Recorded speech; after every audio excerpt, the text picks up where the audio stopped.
Hello gamers, and welcome to another installment of our new series, Origins.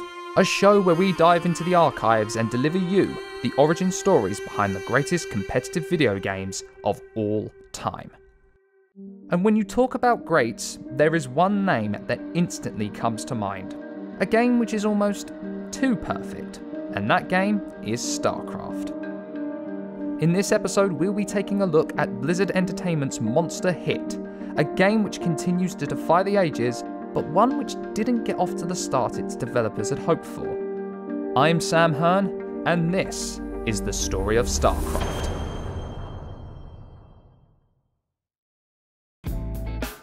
To better understand StarCraft, it's important to know the era of which it came from.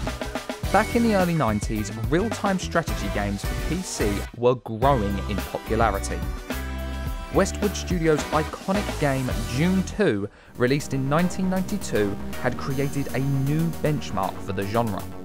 The game, which was based upon the David Lynch 1984 movie Dune, saw the player take control of one of three houses, the Atreides, the Harkonnen, or the Ordos, each fighting for control of the planet Arrakis.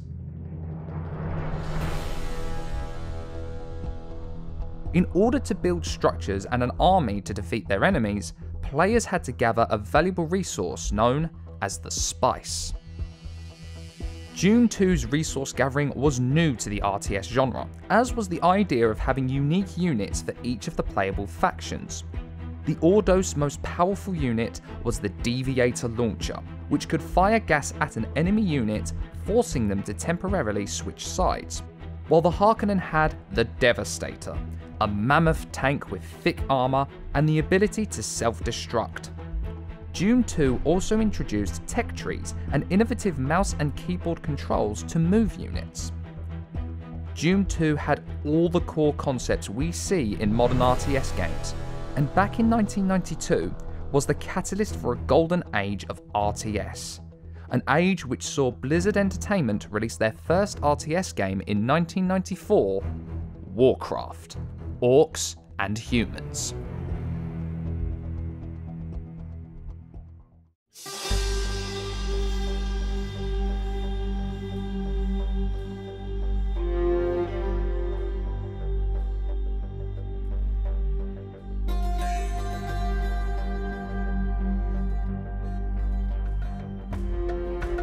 Expanding on the gameplay of Dune 2, WARCRAFT Orcs and Humans was the start of something special, and Blizzard began to make their own mark on the genre, adding new mission types such as conquering rebels of the player's chosen race, rebuilding besieged towns, or rescuing friendly forces from an enemy base. Yes, my lord. Why do you keep touching me? WARCRAFT Orcs and Humans was followed by WARCRAFT 2, Tides of Darkness, a year later, and in the sequel, Blizzard added more lore, new units, and an improved AI.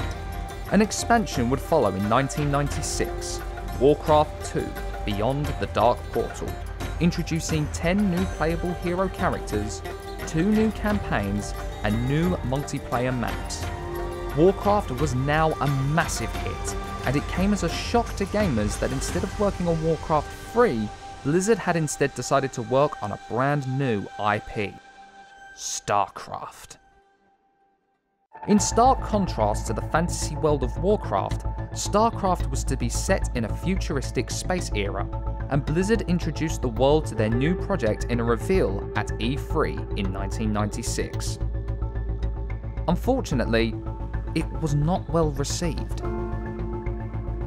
Although a new IP, Blizzard had used the WARCRAFT 2 engine to create StarCraft, and the similarities between the games, as well as the very familiar WARCRAFT 2 menu bar, saw fans simply dismiss it as Orcs in Space or Purple Warcraft, instead of an exciting new game. Although StarCraft's E3 appearance did include early designs for the nightmarish invaders, which would later become known as the Zerg, the colour scheme just didn't fit. In response to the negative reactions to the game's E3 debut, Blizzard realised that they would need to do much more to set their new IP apart than slap on a new set of paint on WARCRAFT. StarCraft had initially been planned for a Christmas release, but the E3 reaction in June and the fact that Blizzard was pouring resources into Diablo meant that it was not all hands on deck for StarCraft until the end of 1996.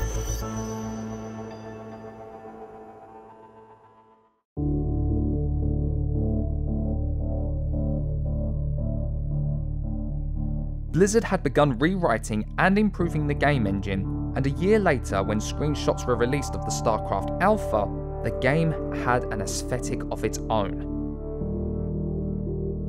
The WARCRAFT 2 side menu bar from the E3 reveal was history, and in its place was a futuristic Terminator-type control panel equipped with minimap, unit information, and avatar.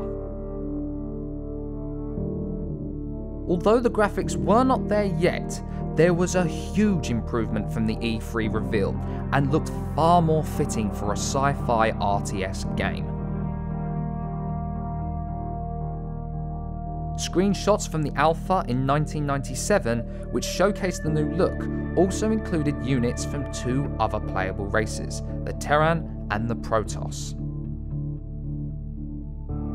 Over the course of 1997, the visuals of StarCraft improved dramatically, but the game was still far from reaching the shop floor and the pressure was beginning to build. Blizzard, however, had learned their lesson from E3 and they wanted to get it right, an obsession with polish and perfection that would soon become the company's trademark.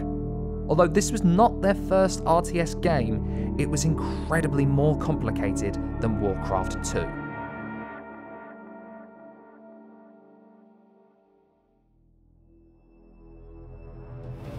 WARCRAFT 1 and 2 only featured two playable races, human and orc. In StarCraft, the player could take control of one of three races, Protoss, Zerg, and Terran. One's psychic, one's creepy, and one's high-tech, in the words of Blizzard's Chris Metzen.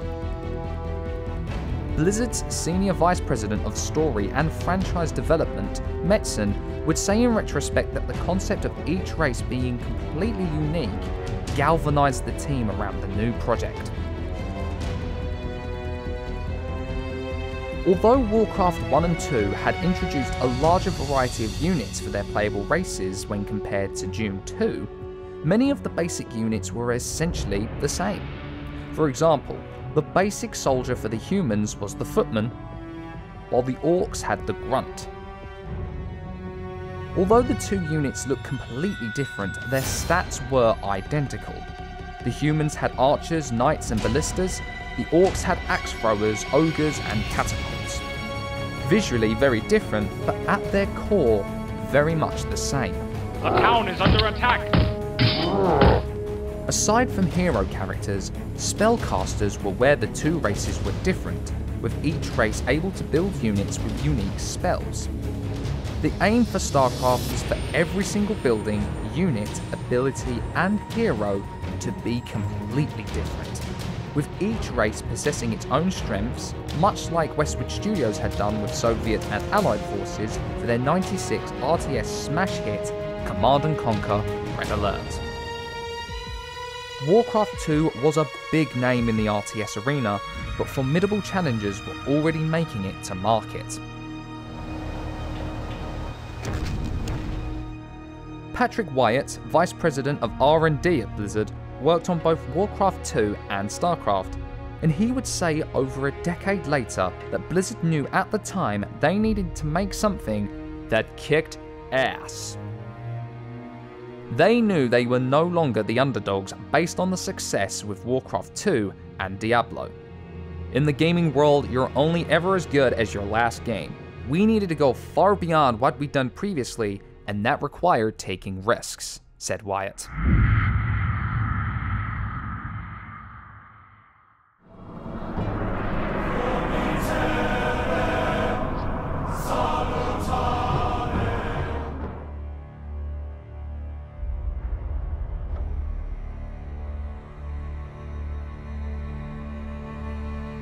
Blizzard is well known for their phenomenal cutscenes and video sequences in modern titles such as World of Warcraft and Hearthstone, And it was back in the late 90s that their film department was born specifically for StarCraft.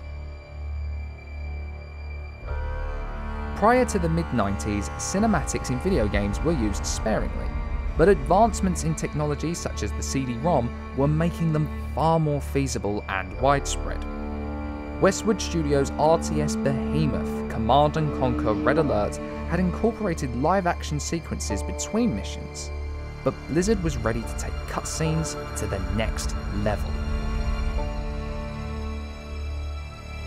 Blizzard were going all in on making StarCraft a hit, but the clock was ticking. By the end of 1997, fans were growing impatient. They wanted to play the game instead of seeing screenshots of it.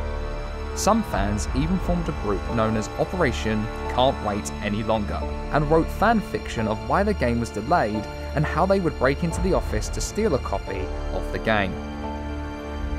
A group Blizzard actually paid tribute to by adding Operation CWAL as a cheat code in the single-player campaign when the game was eventually released. A cheat code which decreased build times of buildings and units.